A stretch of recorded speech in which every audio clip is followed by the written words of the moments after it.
Hi friends, ಎಲ್ಲರಿಗೂ ನಮಸ್ಕಾರ. Welcome to my channel. ರುಚಿಯಾಗಿ ಮಕ್ಕಳಿಗೆ ಟೇಸ್ಟಿಯಾಗಿರುವಂತಹ ವೆಜಿಟೇಬಲ್ಸ್ ದೋಸೆ ಹೇಗೆ ಮಾಡೋದು ಅಂತ ತೋರಿಸ್ಕೊಡ್ತಾ ಇದ್ದೀನಿ.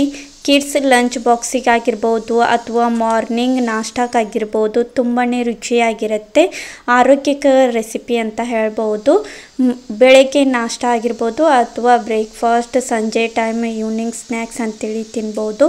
ತುಂಬಾ ಟೇಸ್ಟಿಯಾಗಿರುವಂತಹ ರುಚಿಯಾಗಿರುವಂತಹ ಉಳಿದಿರುವಂತಹ ದೋಸೆ ಹಿಟ್ಟಲ್ಲಿ ದೋಸೆಯನ್ನು ಹೇಗೆ ಮಾಡೋದು ಅಂತ ನೋಡ್ಕೊಂಬರೋಣ. ಇದಿಷ್ಟು ನಾನು ಮಸಾಲ ದೋಸೆಯನ್ನು ಮಾಡಿದ್ದೀನಿ. ಮಕ್ಕಳಿಗೆ ಟಿಫನ್ ಬಾಕ್ಸಲ್ಲಿ ಅಥವಾ ಟಿಫಿನ್ ಅಥವಾ ಲಂಚ್ಗೆ ಎಲ್ಲದಕ್ಕೂ ಸೂಪರಾಗಿರುತ್ತೆ. ಇವಾಗ ಮಸಾಲೆ ದೋಸೆ ಹೆಂಗೆ ಮಾಡೋದು ಅಂತ ನೋಡೋಣ. ಸಿಂಪಲ್ಲಾಗಿ ಉಳಿದಿರುವಂತಹ ದೋಸೆ ಬ್ಯಾಟರ್ ತೊಗೊಂಡಿದ್ದೀನಿ. ಇದಿಷ್ಟು ಒಂದು 2ರಿಂದ 3 ಕಪ್ಪಷ್ಟು ದೋಸೆ ಬ್ಯಾಟರ್ ಇದೆ. ಅಂದರೆ ಇದು ನಾವು ದೋಸೆಗೆ ಅಂತೇಳಿ ರುಬ್ಬಿ ಇಟ್ಕೊಂಡಿರೋದು ಉಳಿದಿರುತ್ತೆ ನೋಡಿ, ಆ ಹಿಟ್ಟು ತೊಗೊಂಡಿದ್ದೀನಿ.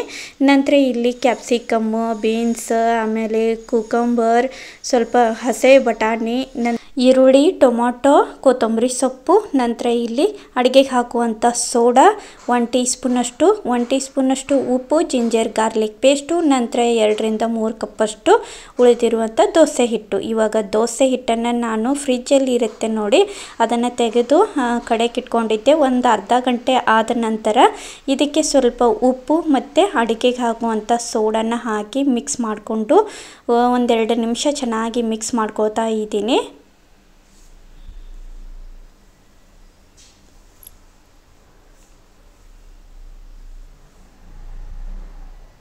ಇದಿಷ್ಟು ಮಿಕ್ಸ್ ಆದಮೇಲೆ ಇವಾಗ ಗ್ಯಾಸ್ ಹಚ್ಚಿ ಕಡಾಯಿನ ಇಟ್ಕೊಂಡು ಅದಕ್ಕೆ 2ರಿಂದ 3 ಟೇಬಲ್ ಸ್ಪೂನಷ್ಟು ಎಣ್ಣೆ ಹಾಕ್ಕೊಂಡು, ಎಣ್ಣೆ ಸ್ವಲ್ಪ ಬಿಸಿ ಆದಮೇಲೆ ಈರುಳ್ಳಿ, ಹಸೆ ಬಟಾಣಿ, ಕ್ಯಾಪ್ಸಿಕಮ್, ಕ್ಯಾರೆಟ್ ಮತ್ತು ಇಲ್ಲಿ ಟೊಮೊಟೊ, ಕ್ಯೂಕಂಬರ್ ಇದೆಲ್ಲವನ್ನು ಹಾಕ್ಕೊಂಡು ಮಿಕ್ಸ್ ಮಾಡ್ಕೋತಾ ಇದ್ದೀನಿ.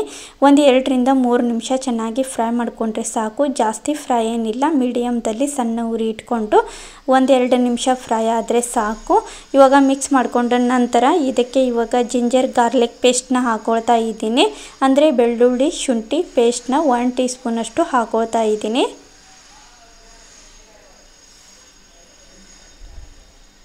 ಹಾಕ್ಕೊಂಡು ಮಿಕ್ಸ್ ಮಾಡ್ಕೊಳ್ತಾ ಇದ್ದೀನಿ.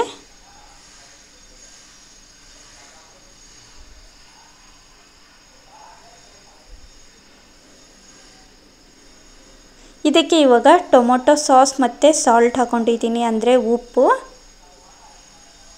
ಟೊಮೊಟೊ ಸಾಸು ಮತ್ತು ಸೋಯಾ ಸಾಸ್ ಸ್ವಲ್ಪ ಹಾಕ್ಕೊಂಡಿದ್ದೀನಿ. 2 ಹಾಕ್ಕೊಂಡು ಇದು ಕೂಡ ಮಿಕ್ಸ್ ಮಾಡ್ಕೋತಾ ಇದ್ದೀನಿ. ಹೀಗೆ ನಾವು ಹಾಕೋದ್ರಿಂದ ಟೇಸ್ಟ್ ಚೆನ್ನಾಗಿ ಬರುತ್ತೆ, ಮಕ್ಕಳಿಗೆ ತುಂಬ ಇಷ್ಟವಾಗುತ್ತೆ, ತುಂಬ ರುಚಿ ಬರುತ್ತೆ ದೋಸೆ ಕೂಡ. ನಂತರ ಮಿಕ್ಸ್ ಮಾಡಿಕೊಂಡು ಕೆಳಗಡೆ ಇದನ್ನು ಇಳಿಸಿಟ್ಕೊಂಡು ಸ್ವಲ್ಪ ಆರಿದ ನಂತರ ಇವಾಗ ಹಿಟ್ಟೊಳಗೆ ಹಾಕ್ತಾ ಇದ್ದೀನಿ. ಹಾಕ್ಕೊಂಡು ಇದನ್ನು ಮಿಕ್ಸ್ ಮಾಡ್ಕೋತಾ ಇದ್ದೀನಿ. ಈ ಹಿಟ್ಟಿದಿಂತ ನೀವು ದೋಸೆ ಕೂಡ ಮಾಡ್ಕೋಬೋದು, ಇಲ್ಲಾಂದರೆ ಮಸಾಲ ಪಡ್ಡು ಕೂಡ ಆಗುತ್ತೆ, ಅದು ಕೂಡ ತುಂಬ ರುಚಿಯಾಗಿ ಬರುತ್ತೆ.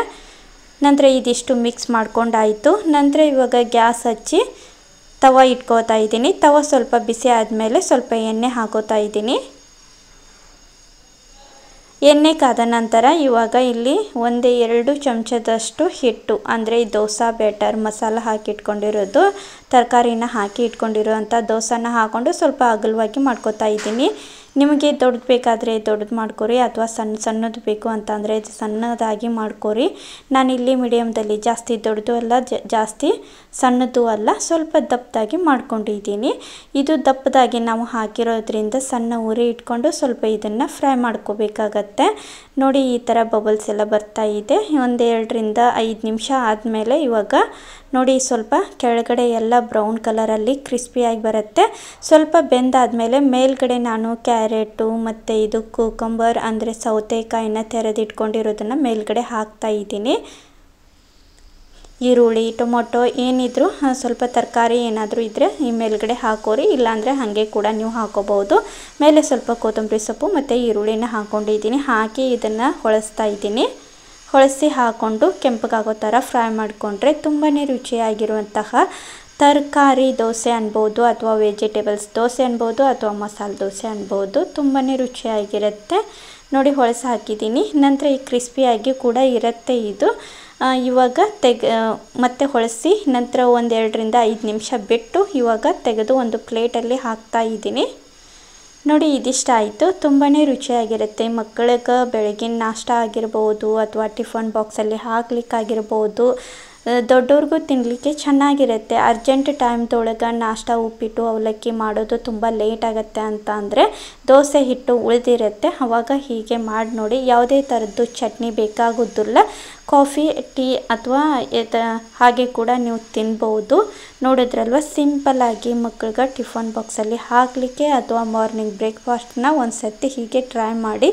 ಈ ಸಿಂಪಲ್ ರೆಸಿಪಿ ಇಷ್ಟ ಆದಲ್ಲಿ ಲೈಕ್ ಮಾಡಿ, ಶೇರ್ ಮಾಡಿ. ಹೊಸದಾಗಿ ನೋಡೋರು ಪ್ಲೀಸ್ ಸಬ್ಸ್ಕ್ರೈಬ್ ಮಾಡ್ಕೊರಿ. ನೀವು ಒಂದು ಸರ್ತಿ ಹೀಗೆ ಟ್ರೈ ಮಾಡಿ. ತುಂಬಾ ಕ್ರಿಸ್ಪಿಯಾಗಿ, ತುಂಬ ಸಾಫ್ಟಾಗಿ, ತುಂಬ ರುಚಿಯಾಗಿ ಬಂದಿರುತ್ತೆ. ಕಟ್ ಮಾಡಿ ಒಂದು 4 ಪೀಸ್ನ ನಾನು ಮಾಡಿ ಇಟ್ಕೊಂಡಿದ್ದೀನಿ. ಅಂದರೆ ಇದನ್ನು ಸ್ವಲ್ಪ ಸ್ಕೂಲ್ ಟಿಫನ್ಗೆ ಹಾಕೋದಕ್ಕೆ ಅಂತೇಳಿ.